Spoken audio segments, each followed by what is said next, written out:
I'm Dr. Truesdale. I'm a double board certified facial plastic surgeon and I work in Beverly Hills, California. Forget what you know. I'm here to show you the real. What is it really like to be a plastic surgeon? What is it really like to take someone back in time? To make them look different, to make them look prettier, or just to give them a boost of confidence with a subtle enhancement. I perform anything in the face. I mean, I do it all. Hair surgery, facelifts, nose surgery, anything that you can think of to make a person's face or neck look different, that's my jam. I'm pulling back the curtain on my practice to show you the real people, the real procedures, and the real results. This is about real life journeys, inspiring transformations, and the power of feeling confident in your own skin. We'll explore everything from subtle enhancements to life-changing transformations. I'm gonna share my story, the stories of my patients who've entrusted me with their faces and their dreams. Almost no one knows how stressful my job is, but the moment when someone sees their new reflection, that's why I do this. Because changing someone's face can change their whole life. This is beyond the surface.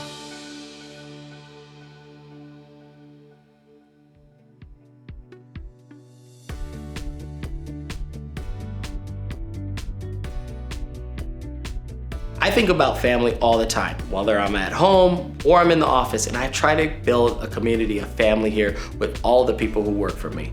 You know, in a couple of weeks, we're gonna take them all to, wine country, and we're gonna have a team retreat. Basically, we're gonna have games, we're gonna get to know each other. I'm curious to see what it will be like because most of the team doesn't like wine, and the point of Temecula is wine tasting for the most part. But I think it's gonna be fun. We might get a party bus and kind of see everybody outside of their work environment.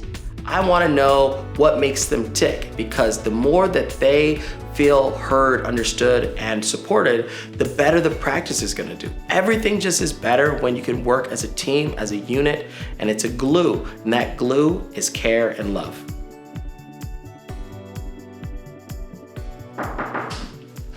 Hello, Hey, welcome. Doc. How you doing? How's it going? Hey, wonderful. Good to meet you. My name's Derrick Smith. I'm 51 years old, from Baton Rouge, Louisiana. I own a landscaping and irrigation company. Man, I'm getting a little nervous. Derrick is interested in rejuvenating his eyelids, so we've already had a little virtual consultation, but today we're gonna meet him in the office. Welcome in. Good to see you guys in person. Yeah, how was the travel? Wonderful. Okay. Had a good time. So we're getting ready to do your surgery. Yes. Let's review the plan. Are you excited? Excited. Yeah? Very excited. Well, what are we doing for you? Upper and lower eyes. We're gonna do that. I've been married for 27 years. 23. You're a fact checker. We met in 98, so. We've been married for 23 years? When we look at your eyes, there's a couple things that we see. Number one, there's this extra skin hanging over, and so it's making you look a little bit more tired. Now, when we do men, we have to be super careful because I don't want to give you a feminine eye. I want to give you back your eyes. So if you guys can, I would love to see a photo of you years ago, maybe 20 years ago, because that's what I'm kind of aiming for. I don't want to open up your eye completely to the point where you don't have any extra skin because it just won't look right. I think it's gonna be just a great confidence booster for him. Once we saw all the great things that Dr. Truesdale was doing, the transformations, it was just like, why not? Why not go for it? And do something that'll make you feel good and look good. What did he tell you? You would be, he would take 10 to 15 years off. Yeah, and I would look like I had gotten some rest. Yeah, well rested. He would look well rested. The incision is hidden right in the crease of the eye right there, so you won't be able to see the scar. The other thing that we have to talk about for you is you have this, you see how your fold kind of creases over to here? We call it an epicanthic fold. It's kind of it's a little bit more of an Asian type of feature.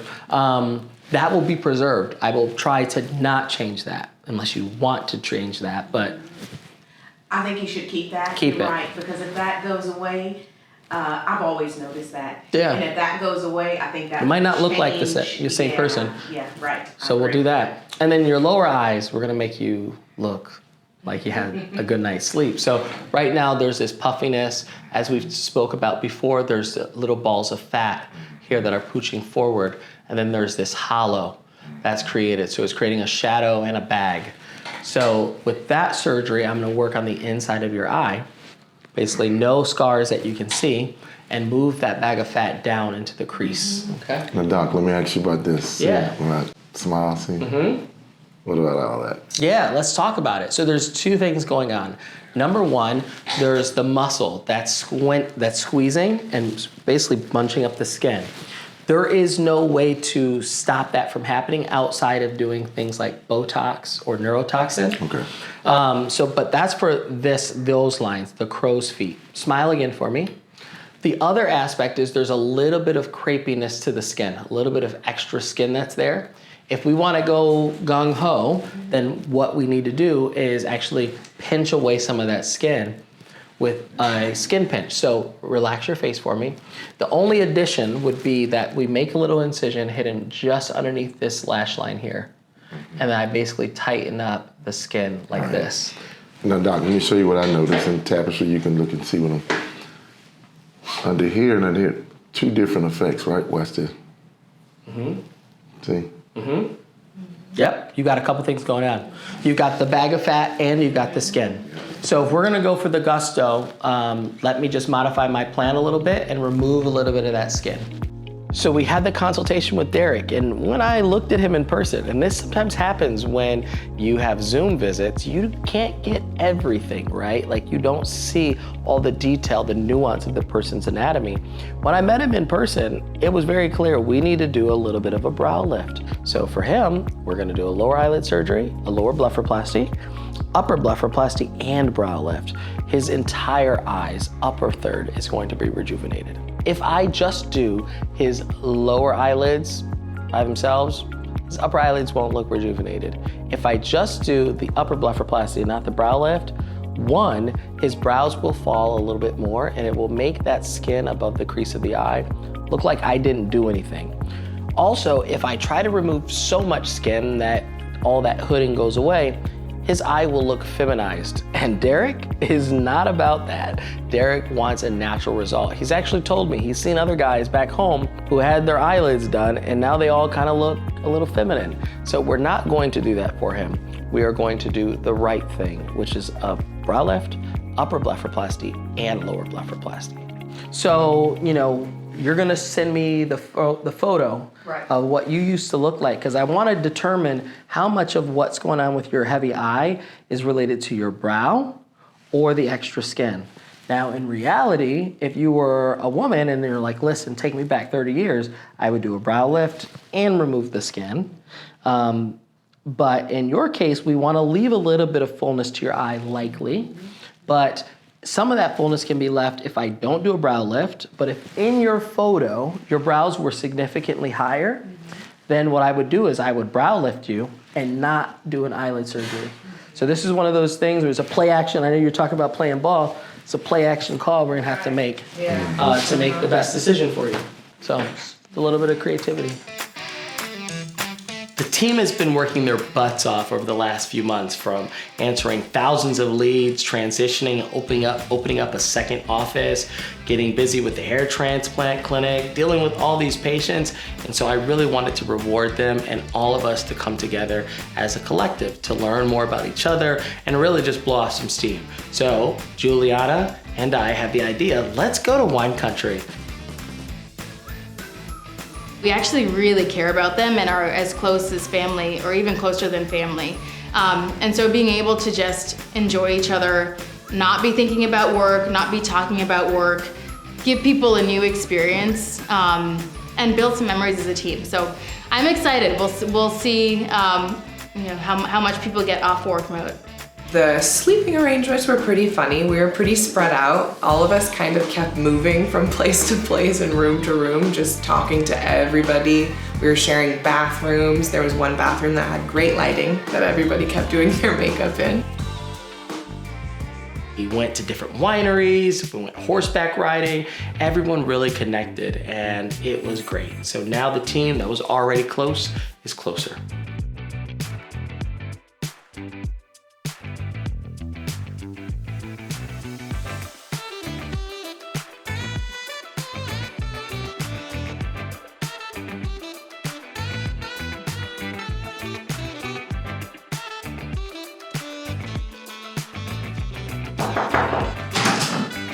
Hello. Hey, Hey, Doc. 2 months. I'm good. Good to see you. Good. Yeah,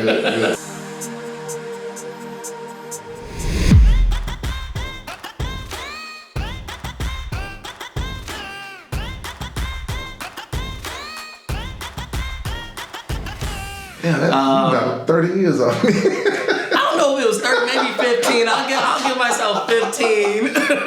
I'll tell you, but you know what I like? I like the way you kept with those little Asian little Yes, like that. yes, your natural, what we call an epicanthic fold. You always had that. I didn't want to change it. So no one can tell. Tell you what, I get my hair cut with this guy. And I was telling Tapestry, I said, whoever did his surgery, I said they gave him, he got the women eyes. He got his eyes like a woman. And but see, I know it. And when I'm looking at him, I'm saying to myself, man, somebody messed you up. I'm saying to myself, it's easy to make that mistake with a man with masculine, trying to preserve male features, especially with upper eyelid. It's very easy to feminize them. But I tell you what happened. He had a doctor, a surgeon, and they probably didn't look at the old pictures. Of what he used to look like.